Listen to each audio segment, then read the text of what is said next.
Tá no 1, no 3, no 4 e no 5. Tá no 4. Não Tá é? bom, então, Peraí, obrigada. espera só um pouquinho. Parei de gravar. Pessoal, tá no 4, não é? Não, gente, tá no 3, né? Tá no 3. Porque o módulo 4, a gente não vai fazer prova, tá no 3. E assim, só para ajudar mais ou menos, se eu não me engano, eu coloquei o roteiro lá pro dia 1º de julho, tá? Tá no 3. É a matéria da outra prova. Dessa apostila que nós estamos vendo, a apostila 4, não vai cair. Vai cair da apostila 3, que eram a formação dos estados, lembra? A formação da Inglaterra, da Espanha, da França. É isso que vai cair, tá bom? Seria bom se fosse essa daqui, que é mais fácil, né, gente? Mas a recuperação tem que ser da prova. Então, vai cair lá, tá? Vamos lá, então, pessoal. Gravou tudo isso. Colonização Portuguesa da América, parte 2, aula 35 e 36. Você pode abrir a sua apostila na página 151. Antes, a Pro quer só falar com vocês algo da última aula. Então, eu vou lá para o último slide. Eu quero me atentar só um pouquinho aqui sobre o pau-brasil, tá bom, pessoal? Por quê? É muito importante. Né? O pau-brasil foi o principal objeto de escambo, né? Ali no começo da colonização do Brasil. Escambo, para quem esqueceu ou não sabe, é troca. Então, o pau-brasil era o principal objeto de troca. E eu acho que era uma troca um tanto desvantajosa para os indígenas que estavam aqui no Brasil, porque eles recebiam dos europeus machados, objetos como espelhos, pentes, e aí eles davam em troca por esse machado, já. Machado, espelho, pedaço de vidro, pente, né? Bugiganguinha. Eles recebiam isso e davam para os europeus troncos do pau-brasil. E esses troncos de pau-brasil eram muito valiosos. E eles eram deixados em feitorias. Refeitorias, eram armazéns. Pensa num espaço, assim, num galpão bem grande, né? Os armazéns fortificados, né?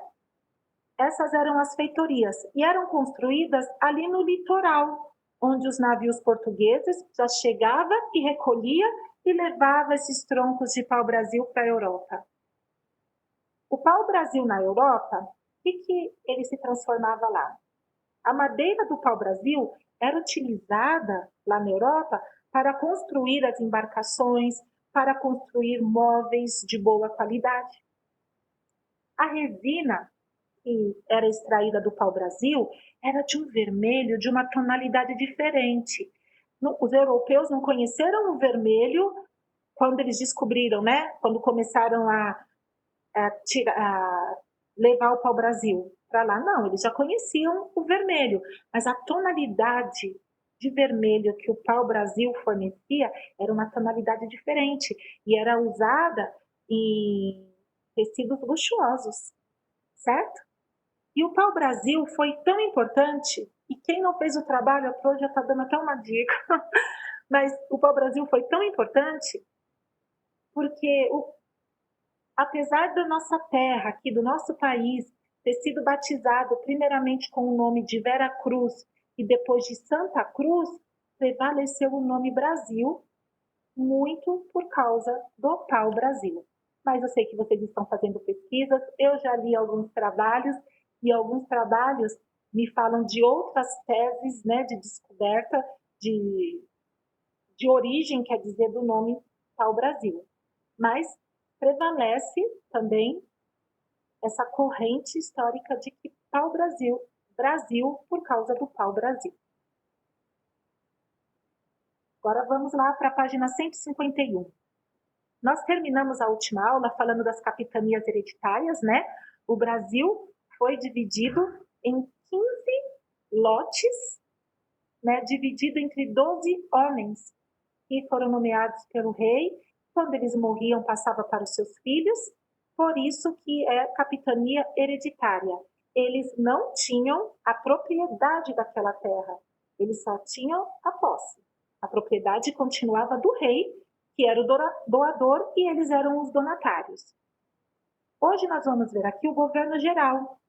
Teve problemas no sistema das capitanias hereditárias. Pessoal, o Brasil é muito grande, né? As distâncias entre uma capitania e outra são gigantescas, poxa, nós sabemos, né?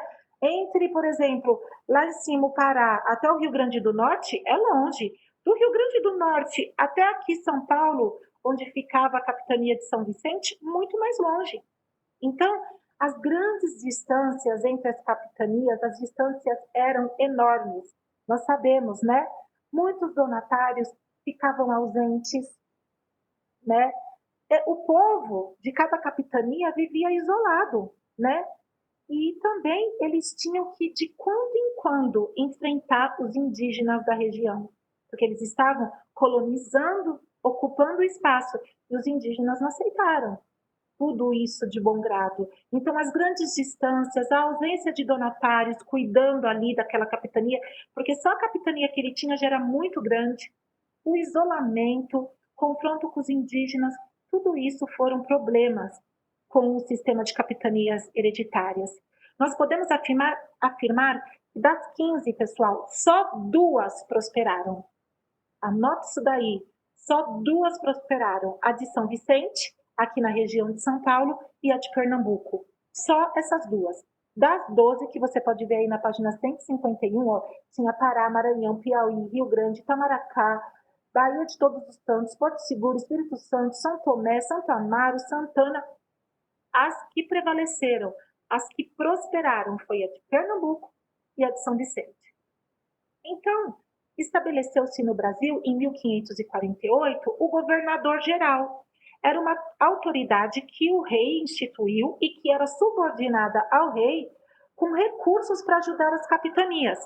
Então, o rei, ele não tirou as capitanias, ele criou o governo geral. E o governo geral era o quê? Era um apoio para as capitanias hereditárias. Então, o governador geral, ele não chegava mandando na capitania. Não era ele que ia governar a capitania, ele ia ajudar, ele era o governador geral das 15 capitanias. Ele ia ajudar essas capitanias a prosperar, a se levantar. E ele era subordinado ao rei. E a primeira capitania da coroa, né? Então a coroa portuguesa fez sua primeira capitania lá na Bahia de Todos os Santos. Esse era o nome do estado da Bahia de hoje, Bahia de Todos os Santos. E foi lá, eles escolheram um lugar muito gostoso, né, gente, para ficar muito agradável, ali, na Bahia. Então a primeira capitania da coroa foi a Bahia, que chamava-se Bahia de Todos os Santos. Eita, pessoal, peraí. Bahia de Todos os Santos. E Salvador, gente, anota aí também. Procura aí na sua apostila onde está, dá aquela grifada. Salvador foi a primeira cidade e capital do Brasil. Hoje é a capital do Brasil, né? Não é mais Salvador, certo, pessoal? Mas Salvador foi a primeira. Depois o Brasil teve outras capitais.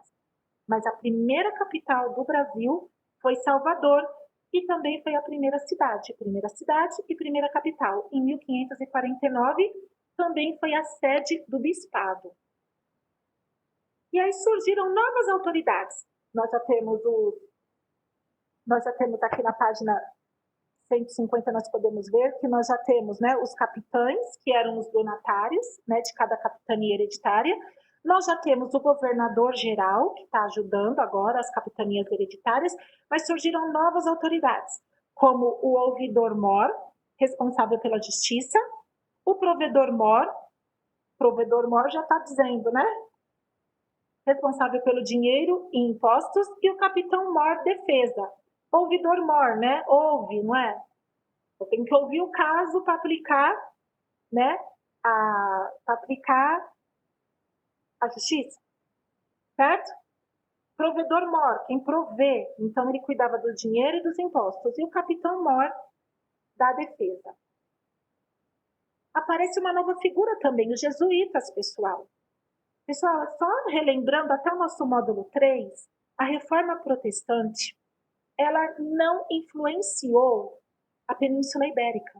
Quem estava ali na Península Ibérica? Portugal e Espanha, certo? Os espanhóis lutaram ferozmente contra a reforma protestante, né? Eles não aceitaram. Lembra Isabel e Fernando? Isabel de Castela, Fernando de Aragão, os reis católicos? Ali não entrou reforma protestante de jeito nenhum. E em Portugal nem chegou. Então eles eram muito católicos.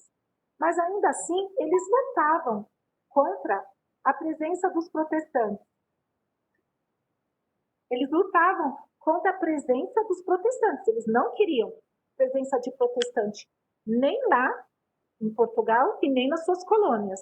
Então, liderados pelo padre Manuel da Nóbrega, os jesuítas vieram para o Brasil e fundaram colégios para os filhos dos colonos e para os indígenas, porque eles eram opositores, eles não aceitavam a escravização dos indígenas. Então, eles criaram colégios, né, para os indígenas e para os colonos aqui no Brasil. Foi liderado por Padre Manuel da Nóbrega, mas nós também vemos que Manuel da Nóbrega se encontrou aqui com o Padre José de Anchieta, e é muito importante, eu vou pedir para você grifar na sua apostila, tá bom? Deixa eu ver aqui o parágrafo. Ó, a parte jesuítas aqui na sua apostila, você vai para o parágrafo 3º e grifa aí, pessoal, porque é muito importante. Até porque nós estamos no Brasil, certo? Mas nós estamos em São Paulo, né? O nosso estado, a nossa cidade, quer dizer, a gente está na geminha do ovo, né? A gente está na capital São Paulo, a gente está no estado de São Paulo, e Manuel da Nóbrega encontrou, né? E se juntou também ao padre José de Anchieta. Lucas, você pode ler para Pro esse parágrafo 3º?